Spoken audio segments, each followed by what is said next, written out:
What wisdom would married and single Christians want to consider? Is celibacy good or bad? Now concerning the things whereof you wrote to me, it's good for a man not to touch a woman.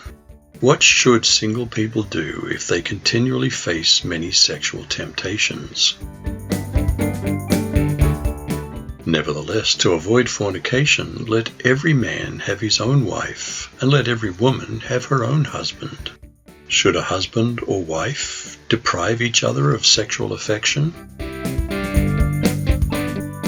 Let the husband render to the wife due benevolence, and likewise also the wife to the husband. Why? Does the idea of mutual submission play a role in marital sex? The wife has not power of her own body, but the husband. And likewise also the husband hasn't power of his own body, but the wife. Is there ever a time to mutually agree to abstain? Why should husband and wife return to normal sexual relations? Don't defraud one the other, except it be with consent for a time, that you may give yourselves to fasting and prayer. And come together again, that Satan doesn't tempt you for your incontinency. Is this a command or pastoral advice? But I speak this by permission, and not of commandment. In those troubled times of severe persecution, how did Paul wish all people were? Is this state a gift? For I would that all men were even as I myself, but every man has his proper gift of God, one after this manner, and another after that. What was Paul talking about specifically? I say therefore to the unmarried and widows, it's good for them if they abide even as I. What strength of character does celibacy exhibit? What if people don't have this gift? But if they cannot contain, let them marry, for it's better to marry than burn with passion. What commandment is from God to the married? And to the married I command, yet not I, but the Lord. Let not the wife depart from her husband. What if a spouse does depart the marriage? And if she depart, let her remain unmarried, or be reconciled to her husband. And let not the husband put away his wife. What about those already married to unbelievers? But to the rest speak I, not the Lord. If any brother has a wife that believes not, and she's pleased to dwell with him, let him not put her away. And the woman that has a husband that believes not, and if he be pleased to dwell with her, let her not leave him. What benefit does the unbelieving spouse obtain from being married to a believer? For the unbelieving husband is sanctified by the wife, and the unbelieving wife is sanctified by the husband. Else were your children unclean, but now are they holy. What if the unbeliever departs the marriage? Is the marriage bond also broken in principle by an abusive spouse, who's departed the safety and peace that a marriage is meant to be? But if the unbelieving depart, let him depart. A brother or sister is not under bondage in such cases, but God has called us to peace. What should we pray for those married to an unbeliever? For what do you know, O wife, whether you'll save your husband? Or how do you know, O man, whether you'll save your wife? Should we change our social status when we become Christians? But as God has distributed to every man, as the Lord has called everyone, so let him walk. And so ordain I in all churches. What about circumcision? Is any man called being circumcised? Let him not become uncircumcised. Is any man called in uncircumcision? Let him not be circumcised. How important is circumcision under the new covenant? Circumcision is nothing, and uncircumcision is nothing. But the keeping of the commandments of God is what matters. What about our employment? Let every man abide in the same calling wherein he was called. What if we're a slave, an employee under contract, or in slavery to debt?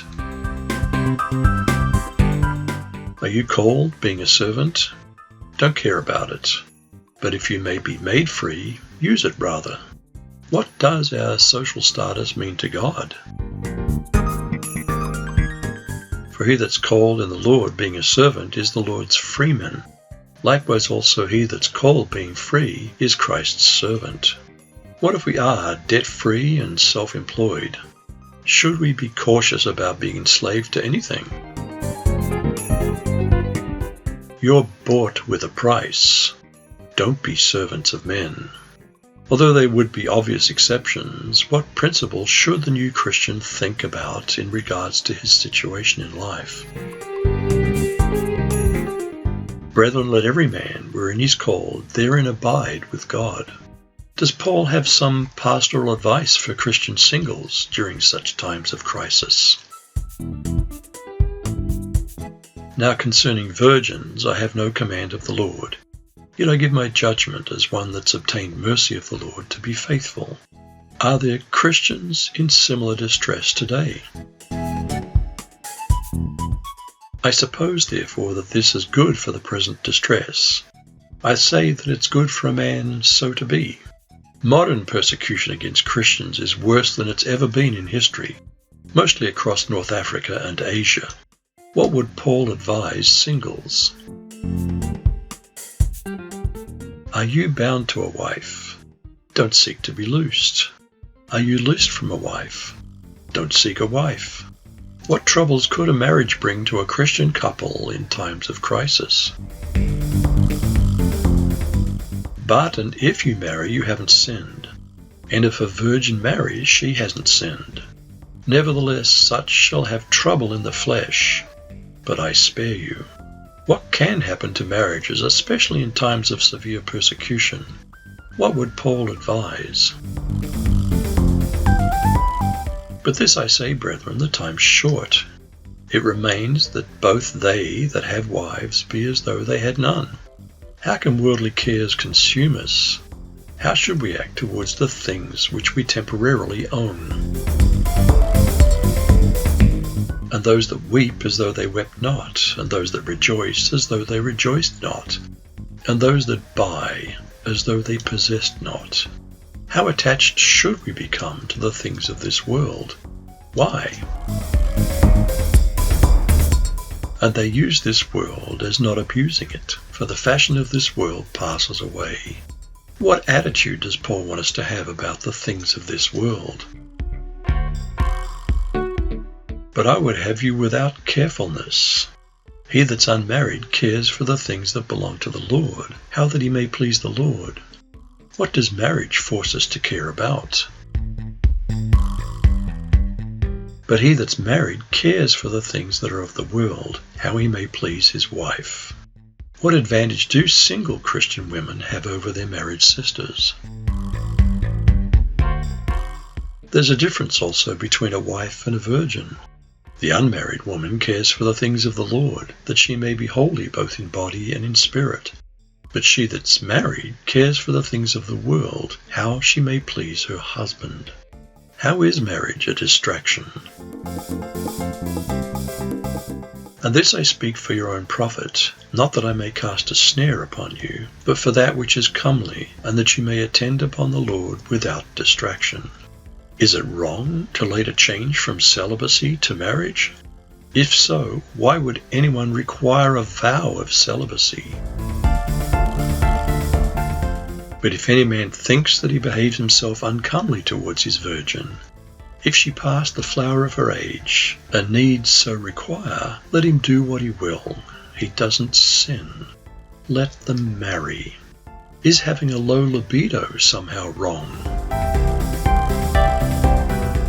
Nevertheless, he that stands steadfast in his heart, having no necessity, but has power over his own will, and has so decreed in his heart that he'll keep his virgin, does well.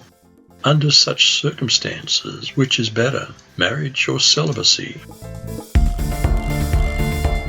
So then he that gives her in marriage does well, but he that gives her not in marriage does better.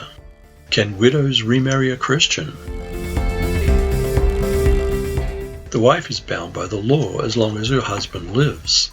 But if her husband is dead, she's at liberty to be married to whom she will, only in the Lord.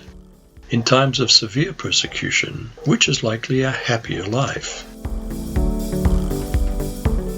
But she is happier if she so abides, after my judgment, and I think also that I have the Spirit of God. During the first 300 years of Christianity, many were martyred. Paul recommends celibacy, but not by mandate, coercion, or a foolish, irreversible vow. Rather, a couple ought to be free to change their minds and later marry. He also says that in marriage, mutual submission to sexual needs provides much-needed protection against temptation.